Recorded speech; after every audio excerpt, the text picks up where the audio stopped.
wabarakatuh. Nama saya Dwi Cici Cahyani, NPM 1901010015, nomor urut 089. Di sini saya dan kelompok saya mendapat tema yang berjudul Studi Tasawuf Akhlaki. Saya akan menjelaskan pengertian tasawuf akhlaki. Dari segi bahasa, terdapat sejumlah kata atau istilah yang berhubungan dengan tasawuf, yaitu al-sufah, artinya orang yang ikut pindah dengan Nabi dari Mekah ke Madinah. Saf artinya barisan, sufi artinya suci, saufana artinya sebangsa buah-buahan kecil yang berbulu yang banyak sekali tumbuh di padang pasir di tanah Arab. Dan yang terakhir, suf artinya kain wol. Tasawuf ini merupakan upaya dalam melatih jiwa dengan berbagai kegiatan yang dapat membiasakan dirinya dari pengaruh kehidupan dunia, sehingga tercermin akhlak yang mulia dan dekat dengan Allah Subhanahu wa Ta'ala. Dengan kata lain, tasawuf dapat diartikan juga dengan suatu bidang kegiatan yang berhubungan dengan pembinaan mental rohani agar selalu dekat dengan Tuhan. Selanjutnya saya akan menjelaskan pengertian akhlak. Menurut Ahmad Amin, dia menyimpulkan dari berbagai pendapat para ahli dan menyatakan bahwa akhlak merupakan kebiasaan berkehendak. Berarti bahwa kehendak itu bila membiasakan sesuatu, maka kebiasaan itu disebut dengan akhlak. Akhlak itu sesungguhnya perpaduan antara lahir dan batin. Seseorang dikatakan berakhlak apabila seirama antara perilaku lahirnya dan batinnya, karena akhlak itu juga terkait dengan hati. Maka pensucian hati adalah salah satu jalan untuk mencapai akhlak mulia. Dengan kata lain, akhlak itu bisa diartikan juga dengan sifat, watak, moral, tingkah laku, dan budi pekerti.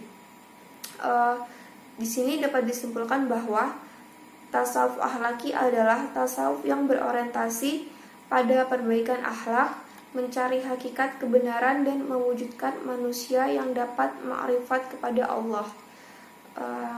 Tasawuf akhlaki ini juga berusaha untuk mewujudkan akhlak mulia dalam diri seseorang, individu maupun sosial, sekaligus menghindarkan diri dari akhlak mazmumah. Materi selanjutnya akan disampaikan oleh rekan saya. Assalamualaikum warahmatullahi wabarakatuh.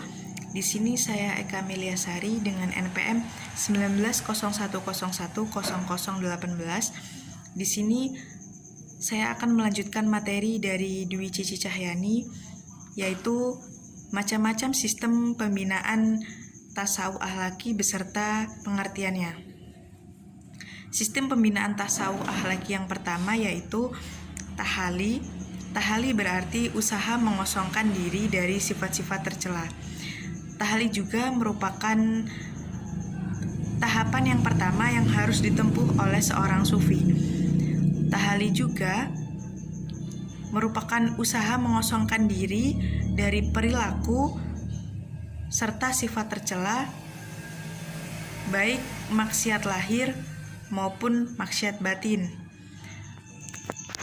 Dasar tahali terdapat pada Quran surat Asy-Syams ayat 9 dan 10, yang artinya, sesungguhnya beruntunglah orang yang mensucikan jiwa itu, dan sesungguhnya merugilah orang yang mengotorinya. Sistem pembinaan tasawuf akhlaki yang kedua adalah tahali. Tahali sendiri merupakan usaha menghiasi diri dengan akhlak terpuji.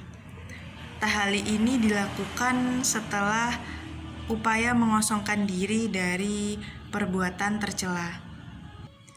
Tahali sendiri dapat dilakukan dengan cara membiasakan diri dengan perbuatan terpuji.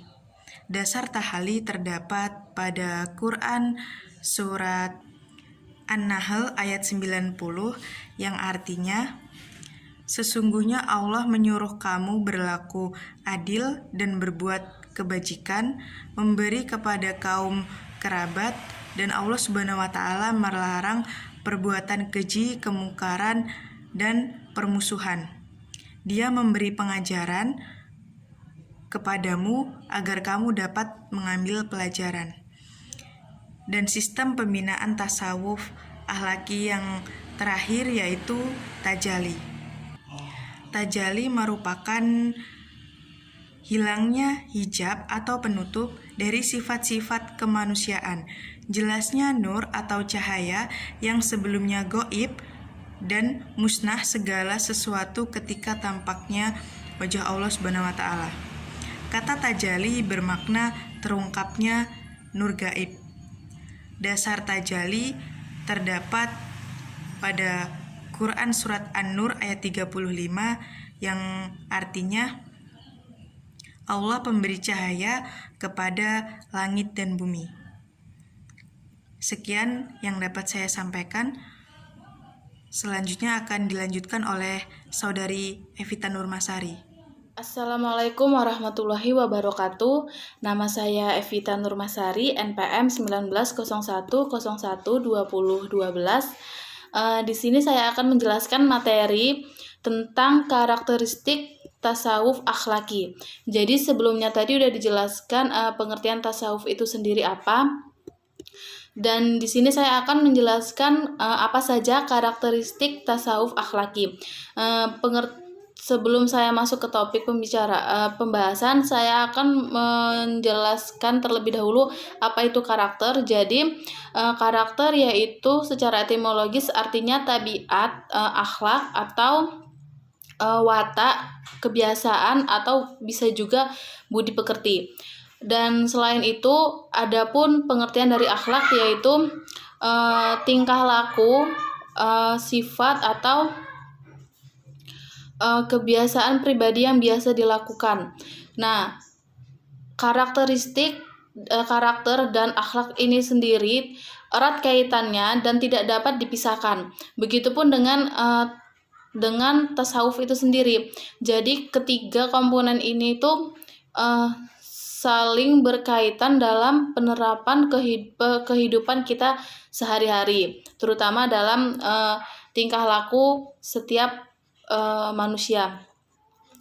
Dan karakteristik tasawuf akhlaki itu memiliki beberapa karakteristik. Yang pertama yaitu banyak berzikir. Jadi dengan kita banyak berzikir, tentunya akan mendekatkan diri kita kepada Allah Subhanahu wa taala, dan tentunya akan memiliki jiwa yang baik dan hati yang suci. Sama seperti pengertian dari tasawuf itu sendiri. Terus yang kedua yaitu mengutamakan aspek spiritual dalam beribadah. Maksudnya yaitu menomorsatukan ibadah dalam segala hal. Karena apa? Karena jika kita rajin beribadah dan mengikuti semua aturan dalam dunia ini sesuai dengan syariat, tentu dunia itu akan ikut. Beda halnya dengan kita kalau sibuk dalam hal duniawi, tentu ibadah atau akhirat itu tidak akan ikut. Nah, terus yang selanjutnya yaitu bersikap tawaduk dan pengendalian diri. Maksudnya bersikap tawaduk yaitu tidak sombong, rendah hati, dan tidak angkuh. Yaitu berorientasi ekstakologis. Dan yang terakhir yaitu hidup sederhana. Jadi orang yang memiliki akhlak atau kepribadian yang baik, terus tidak sibuk dengan duniawi, tidak disibukkan dengan duniawi, tentunya dia akan selalu bersyukur atas apa yang diberi Allah, dan tentunya dia akan hidup dengan apa adanya, dengan sederhana, sangat sederhana, dan tidak berlebih-lebihan. Mungkin itu saja penjelasan dari saya. Yang selanjutnya akan dilanjutkan oleh Baik, nama saya Fenty Amelia Puspitasari, NPM 19010022. Di sini saya akan melanjutkan materi tentang studi tasawuf akhlaki, tokoh-tokohnya dan beserta ajarannya. Jadi yang pertama itu tokohnya ada Hasan Al-Basri. Ajarannya menyampaikan tentang perintah untuk menjauhi segala larangannya dan menjalankan segala perintah Allah Subhanahu wa taala. Yang kedua itu ada Al-Muhasibi. Al-Muhasibi menyampaikan tentang ajarannya, yaitu tentang beliau harus di bawah Al-Quran, maksudnya di bawah bimbingan Al-Quran. Jadi apapun yang dilakukan, apapun kehidupannya harus didasari dan di bawah Al-Quran, dan di bawah bimbingan Al-Quran, hukum-hukumnya. Dan yang ketiga, Al-Qushairi ini menyampaikan ajarannya yaitu berdasarkan doktrin Ahlussunnah wal Jamaah.